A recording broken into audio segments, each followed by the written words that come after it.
नमस्ते। आजकल बाजार में कुछ स्टॉक्स ने तो जैसे तूफान ही मचा रखा है। पर इस जबरदस्त उछाल के पीछे की असली कहानी है क्या? चलिए आज इसी को समझते हैं। जरा इस हफ्ते के टॉप परफॉर्मर्स पे नजर डालिए। कहानी एकदम साफ हो जाएगी। इंडोकाउंट इंडस्ट्रीज 21%, प्राइम फोकस 19% और एनडीटीवी 18% ऊपर। अरे भाई, इतनी बड़ी बढ़त, ये कोई इत्तेफाक तो हो नहीं सकता है ना। इसके पीछे कुछ तो ठोस वजह काम कर रही है।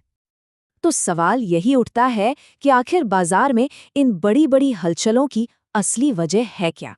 चलिए इस पहेली को एक एक करके सुलझाते हैं। तो देखिए, सबसे पहली और सबसे बड़ी वजह होती है किसी भी कंपनी का अपना फंडामेंटल बिजनेस। मतलब जब कोई कंपनी कोई बड़ा ऑर्डर या कॉन्ट्रैक्ट जीत लेती है ना, तो ये उसके स्टॉक के लिए रॉकेट फ्यूल जैसा काम करता है। इसका एक जबरदस्त एग्जाम्पल है एमटीआर टेक्नोलॉजीज। हुआ क्या कि जैसे ही कंपनी ने अनाउंस किया कि उन्हें क्लीन एनर्जी सेक्टर में एक बड़ा ऑर्डर मिला है, बूम, शेयर सीधे 9% ऊपर। इससे एकदम साफ पता चलता है कि बस एक अच्छी खबर स्टॉक की पूरी चाल कैसे बदल सकती है। और जानते हैं, यही पैटर्न हमें एक और जगह देखने को मिला, साथ लोखर सिनर्जीज में। कंपनी ने जैसे ही बड़े कॉन्ट्रैक्ट्स की घोषणा की, शेयरों में क्या शानदार 14% की तेजी आई। और हाँ, ये कोई छोटे मोटे ऑर्डर नहीं थे। सात लोकस सिनर्जीज को कुल मिलाकर 365 करोड़ रुपए से भी ज्यादा के ऑर्डर मिले। सोचिए जरा, ये आंकड़ा बताता है कि बिजनेस कितना बड़ा है और इससे इन्वेस्टर्स का कॉन्फिडेंस कैसे बढ़ता है। देखिए, यहाँ एक बात पर गौर करना बहुत जरूरी है। सिर्फ ऑर्डर का अमाउंट ही सब कुछ नहीं होता। क्लाइंट कौन है, ये भी बहुत मायने रखता है। अब सोचिए, रिलायंस जैसी बड़ी कंपनी से कॉन्ट्रैक्ट मिलना, ये मार्केट में एक बहुत ही पॉजिटिव सिग्नल भेजता है ना।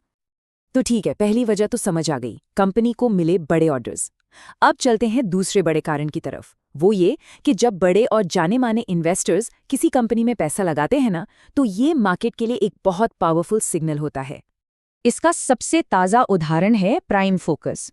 जैसे ही कुछ बड़े इन्वेस्टर्स ने इस स्टेक खरीदा, स्टॉक ने एक ही हफ्ते में 19% का गेन दिखा दिया। और ये इन्वेस्टर्स कोई ऐरे गहरे नहीं हैं। हम बात कर रहे हैं रमेश दमानी, मधुसूदन केला और उत्पल शेठ जैसे मार्केट के दिग्गजों की। जब ऐसे बड़े नाम किसी स्टॉक से जुड़ते हैं, तो इन्वेस्टर्स का भरोसा तो अपने आप कई गुना बढ़ जाता है। अच्छा, इस तरह की जो बड़ी खरीदारी होती है ना, वो अक्सर ब्लॉक डील के जरिए होती है। अब ये ब्लॉक डील क्या है? अरे, आसान भाषा में समझें तो ये शेयरों का एक बहुत बड़ा सौदा होता है, जो दो बड़ी पार्टियों के बीच पहले से तय हो जाता है। तो सबसे जरूरी बात क्या है? यही कि ब्लॉक डील को स्मार्ट मनी का भरोसा माना जाता है। मतलब ये एक तरह का इशारा है कि बड़े बड़े इन्वेस्टर्स कंपनी के फ्यूचर को लेकर बहुत ऑप्टिमिस्टिक हैं, बहुत पॉजिटिव हैं। तो अभी तक हमने अलग अलग कंपनियों की बात की, लेकिन चलिए अब थोड़ा जूम आउट करते हैं और बड़ी पिक्चर को देखते हैं। ये जो अलग अलग कहानियां हैं ना, ये असल में एक बड़े मार्केट ट्रेंड का हिस्सा हैं। याद है हमने एमटीआर, इंडोकाउंट और प्राइम फोकस की बात की थी। ये सब कोई आइसोलेटेड इवेंट्स नहीं हैं, बल्कि ये सारे स्टॉक्स मिलकर स्मॉल और मिड कैप सेगमेंट में चल रही एक बड़ी रैली को लीड कर रहे हैं। देखिए, जब इतने सारे स्टॉक्स एक साथ इतना अच्छा परफॉर्म करते हैं, तो इसका मतलब एक ही निकलता है कि जो बड़े खिलाड़ी हैं, यानी कि इंस्टीट्यूशनल इन्वेस्टर्स, वो इस मार्केट सेगमेंट में जम के पैसा लगा रहे हैं। बात बिल्कुल साफ है। भले ही कोई एक बड़ी ब्लॉक डील की खबर सामने न भी आए, लेकिन मार्केट की जो पूरी रैली है ना, वो अपने आप में इस बात का सबूत है कि पर्दे के पीछे बड़े लेवल पर खरीदारी चल रही है। अब कहानी में एक नया मोड़ आने वाला है, जो फ्यूचर से जुड़ा है।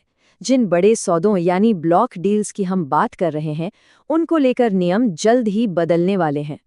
सेबी का प्रपोजल क्या है कि ब्लॉक डील की जो मिनिमम लिमिट है, उसे 10 करोड़ से बढ़ाकर सीधे 25 करोड़ रुपए कर दिया जाए।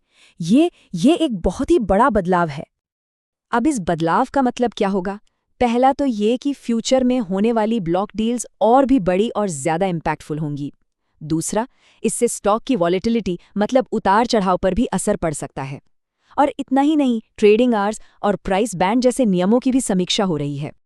और ये मत सोचिए कि ये नियम सिर्फ छोटे स्टॉक्स के लिए है। नहीं, ये एसबीआई, इन्फोसिस, एनटीपीसी जैसे बड़े और जाने माने नामों पर भी असर डालेगा, क्योंकि इन कंपनियों में अक्सर बड़े सौदे होते रहते हैं।